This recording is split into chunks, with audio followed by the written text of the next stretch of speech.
Bienvenue dans un nouveau journal de bord. On est le lundi 20 avril, lundi au soir. Et donc voilà ce qui s'est passé depuis le dernier journal de bord. On est en pleine période de confinement, donc pour moi c'est plutôt pratique puisque je peux bosser pour mes examens. Donc mon examen de naturopathie aura lieu le 29 ou le 30 avril.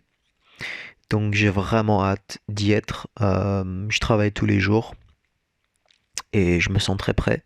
Donc j'ai vraiment hâte que ce soit fini. Pour moi, c'est vraiment une étape super importante et je me sentirai super bien une fois que ce sera fait. J'ai vraiment hâte de commencer à faire des consultations. J'ai vraiment hâte de me plonger là-dedans. Vraiment, ça me démange. Aujourd'hui, je vais vous parler juste de deux choses, de deux, trois choses. Dans un premier temps, je vais vous parler de la vidéo que je suis en train de monter en ce moment, que je suis en train de faire. La deuxième chose, c'est que je vais vous parler des idéologies en alimentation, vu que c'est en lien direct avec la vidéo sur laquelle je suis en train de travailler en ce moment. Et enfin, je vais vous parler un petit peu des livres que j'ai lus en ce moment et ce qu'ils m'ont apporté, très rapidement. Donc la vidéo que je suis en train de monter en ce moment, c'est du coup la prochaine vidéo de mon cours de naturopathie qui traite du sujet de l'alimentation. Donc c'est un sujet qui est tellement vaste que en fait j'ai décidé de le couper en plusieurs sous-vidéos parce que je veux pas prendre parti, même si c'est très compliqué, parce qu'on quoi qu'on le veuille ou non, il y a toujours une partie de nous qui prend parti. Et donc ce que je vais essayer de faire dans cette vidéo, c'est de donner des principes les plus larges possibles, ne surtout pas parler de catégories d'aliments, voilà, parce que j'ai l'impression que déjà c'est très sensible. Dès qu'on parle de catégories d'aliments, ce qu'il faut manger, ce qu'il faut pas manger, quelle serait l'alimentation physiologique de l'homme, il y a tellement de choses qui rentrent en compte que j'ai l'impression que voilà, je préfère donner des éléments et laisser les gens décider plutôt que voilà que de leur dire c'est comme ça qu'il faut faire. Parce que ça m'amène au troisième point, j'ai remarqué qu'il y a même au sein de la naturopathie, au sein de, on va dire, cette santé naturelle holistique, il y a des guerres entre les clans, je vais appeler ça les clans en fait, il y a des vraies guerres, il faut le savoir, hein, entre les végétariens, les végétaliens, ceux qui consomment cru, ceux qui sont plutôt viandards, je veux dire, il y a des, vraiment, ça s'insulte, c'est vraiment virulent sur YouTube, quoi. C'est fou, quoi. Rien que sur mes vidéos, j'ai des commentaires des fois de personnes. Tu sens que c'est sensible, quoi, qu'on touche à quelque chose de vraiment important. Et en fait, j'ai eu une discussion avec mon papa il y a pas longtemps à ce propos, et en fait, mon intuition, elle me dit que dans ces différents clans, je vais pas donner de nom, hein, mais il y a des écoles de pensée. Hein, il y a des gens qui s'orientent plutôt vers le cru, des gens qui vont te parler de fruits et légumes, d'alimentation vivante. Il y a des gens qui vont quasiment te parler de l'inverse, qui vont te parler uniquement de produits animaux, de graisses. Donc vraiment, moi je suis allé et je vais continuer toujours à aller parler à tout le monde, discuter, échanger avec tout le monde parce que au fond de moi j'ai une intuition. Et cette intuition, elle me dit que tous les clans et les personnes qui profondément ont étudié la question de l'alimentation, je pense que toutes ces personnes-là, elles ont une part de vérité. Vraiment, c'est ce que je pense, hein. Je pense que toutes les personnes qui font des choses vraiment en profondeur, qui font du travail et qui ont des résultats, c'est des gens qui ont des parts de vérité en eux. Mais moi, vraiment, ce qui me dérange aujourd'hui, c'est que les gens se font la guerre. Alors, si vous voulez, la santé naturelle holistique, c'est déjà un petit monde, hein. Il n'y a pas beaucoup de gens qui s'y intéressent. Donc, on va appeler ça la dissidence, la dissidence alimentaire. Mais même au sein de cette dissidence alimentaire, il y a des guerres entre les gens.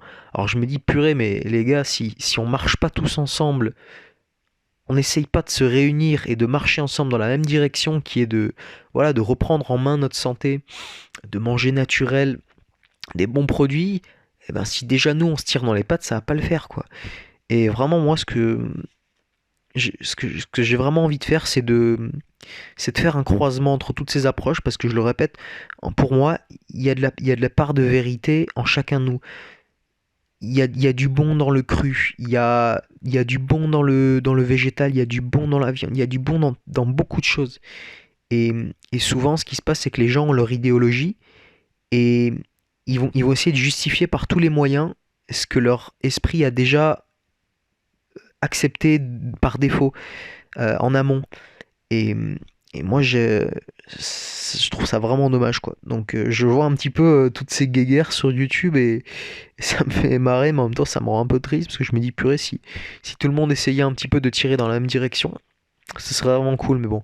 Après, il y a des gens qui ont eu, par exemple, je donne un exemple, hein, qui ont suivi un type de régime en particulier et qui ont eu une tellement mauvaise expérience et qui aujourd'hui vont tellement mieux avec un autre type de régime que, mais ils vont se dire, bah voilà, c'est ça, c'est dans cette direction qu'on va aller. Mais le problème, c'est qu'il y a tellement de biais.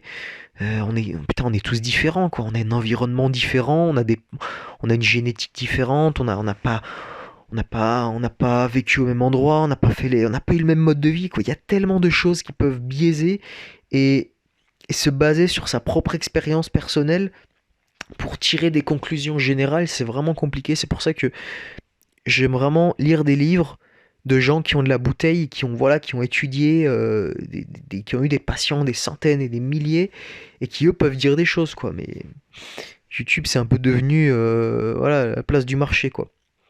Donc voilà un petit peu mon état d'esprit par rapport à ces petites guéguerres YouTube. C'est bien, ça fait avancer le débat et c'est important de toujours discuter avec des gens avec qui on n'est pas d'accord, mais à un moment donné, il faut quand même voilà, qu'on marche dans la même direction, quoi. Parce que c'est ça quand même le but de la santé naturelle holistique, c'est de réunir les gens qui se posent des questions, qui veulent avancer, qui veulent voilà, créer un monde meilleur et surtout avancer en santé.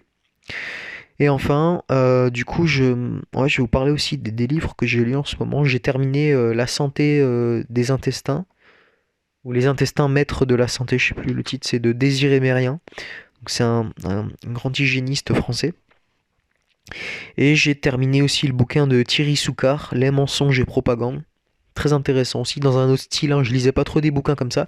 Thierry Soucard, c'est un journaliste scientifique, donc voilà, c'est une façon d'écrire, hein, et il rapporte, il fait un petit peu d'histoire, il explique comment bah, la propagande des produits laitiers s'est fait d'abord aux États-Unis, et puis en France et en Europe, et puis il parle, il évoque la problématique donc, du coup, du calcium, l'ostéoporose, de la densité minérale osseuse, de la perte de poids aussi, et il met en lumière en fait beaucoup de mensonges. Qu'aujourd'hui, par exemple, il y a des choses, hein, on pense encore que pour avoir suffisamment il faut 1000 mg de calcium par jour et que ça doit venir des produits laitiers, enfin tout ça c'est n'importe quoi. On le sait aujourd'hui, mais bon, lui, il avait été déjà un précurseur à l'époque, hein, quand il a sorti ce livre. Donc voilà, c'était des livres très intéressants. Celui de Désiré Mérien, c'était un bon livre de physio. Il explique vraiment bien ce qui se passe à l'intérieur des intestins. Bon, après, il a une approche hygiéniste, hein, donc il parle des compatibilités alimentaires aussi. C'était vraiment intéressant de lire ce livre parce il y a quelques points où il n'est pas d'accord avec Robert Masson, qui est un autre grand naturopathe français. Et c'est vraiment important pour moi de voir les différentes écoles, de voir les différentes approches, et 2 mois après, bah, de prendre ce qui me semble juste dans toutes les approches, parce que je pense que c'est au croisement des approches qu'on a les meilleurs résultats. Et on va dire, je refuse aujourd'hui de tomber dans l'idéologie. Voilà, je veux me laisser à chaque instant la possibilité de me remettre en question. Et c'est ça que je trouve dommage des fois chez les gens qui voilà, sont sur un chemin, qui se mettent des œillères en fait et qui refusent de parler aux gens qui sont pas d'accord avec eux.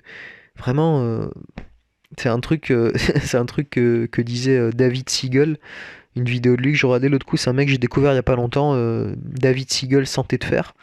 Un mec qui a un bon franc-parler, qui fait des vidéos assez intéressantes. Bon, il rentre pas dans la technique, dans la physiologie, mais je trouve qu'il y a du bon sens dans ce qu'il dit, et il disait quelque chose de très juste, c'est que si tu parles sans arrêt avec des gens qui sont d'accord avec toi, ben, tu vas jamais avancer.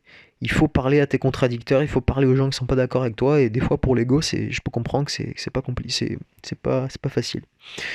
Voilà, donc j'en parlerai bien volontiers encore longtemps, mais bon, on va essayer de faire en sorte que ces podcasts soient assez courts pour qu'ils soient pas ennuyants. Mais j'aimerais vraiment faire une vidéo résumée sur ces livres parce qu'ils sont vraiment super intéressants. Et ils peuvent démonter pas mal de mythes, je pense. Et ils peuvent donner des vraies clés aux gens pour, bah voilà, pour devenir autonome en santé, quoi. Voilà, bon, j'espère aussi que ce putain de confinement va bientôt finir parce que ça commence à casser les bonbons, honnêtement. Ça commence vraiment à casser les bonbons. Bon, moi j'ai ma petite idée hein, sur, j'ai ma position sur le corona, mais bon, je l'expliciterai pas ici. Voilà. Donc bah, je vous souhaite à tous une bonne soirée, parce que moi maintenant je vais aller me coucher. Et puis je vous dis à bientôt pour un prochain journal de bord. Et j'espère que pour le prochain journal de bord, j'aurai passé mon examen. Ça me ferait tellement plaisir de pouvoir enfin lancer les consultations force vitale. Allez, ciao ciao.